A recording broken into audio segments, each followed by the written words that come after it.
So now if you've connected your Airtable correctly in the first portion of the Zap, you're now ready to move on and create the next part of the Zap, which is to connect your Shopify store. So still within Zapier, click add a step, click action/search to choose your app. In the search bar, you're going to look for Shopify. This does, it's worth mentioning, require a premium Zapier account. Go to create product and then connect an account. Now we're going to need your username, your Shopify username. It's fairly misleading, but it's basically your store name.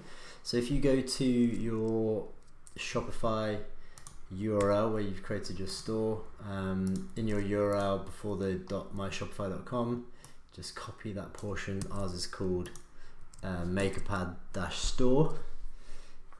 Put it in there, press yes, continue.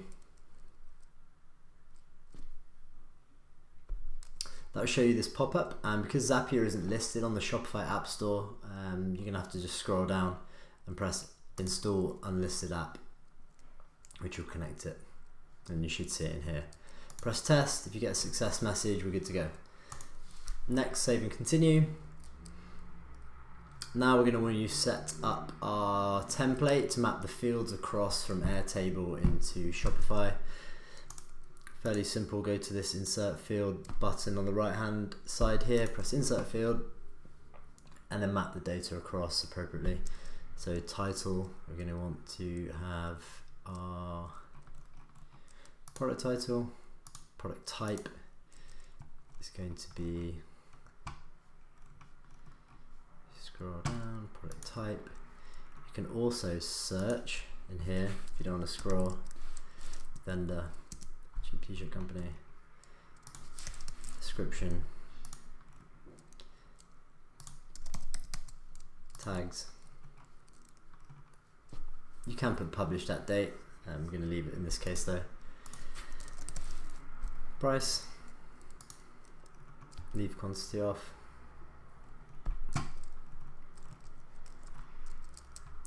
Image URL.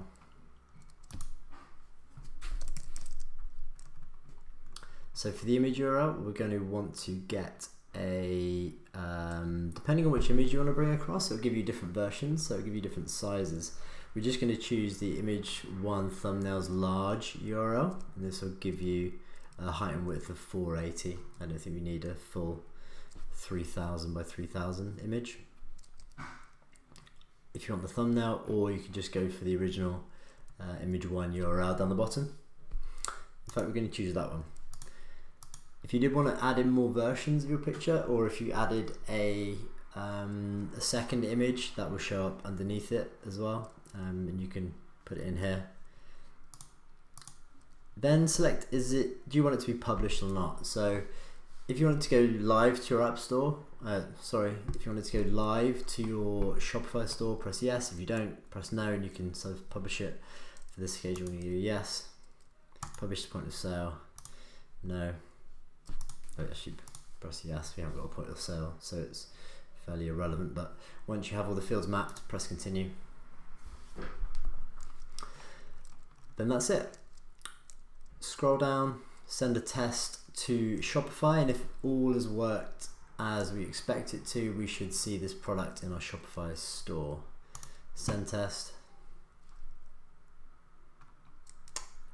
Make your way over to Shopify.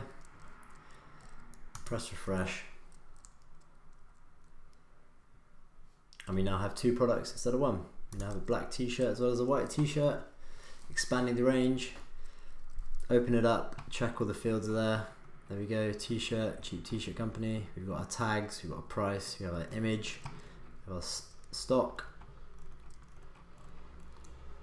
And that's it. Hopefully you've enjoyed this tutorial, fairly simple one, but it could be something that will save you a lot of time, a lot of copy and pasting or re-uploading images. Once it's set up and you've got the info in here, go to press finish on your Zap, and as soon as you're ready, give it a name. Makerpad Airtable typing to Shopify. Switches up on, and then now every time you create a record in Airtable, it will then list your product automatically in Shopify.